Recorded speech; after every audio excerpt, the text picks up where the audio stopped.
كبيرة او صغيرة حسب احتياجك انت او رغبتك، عايزاها سميكة ولا عايزاها رقيقة وخفيفة يعني. وبرده هنا فطيرة متوسطة او كبيرة في الحجم. انا عايزة اقولك ان ممكن نعمل فطيرة كبيرة بكيلو الدقيق، تبقى فطيرة كبيرة جدا، بتبقى معمولة بصاج كبير قوي.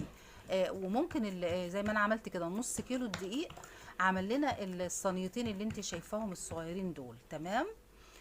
عايزه تعمليهم في سمك اتخن من كده، كنت تعملي العجينه دي كلها في صينيه واحده بس وخلاص.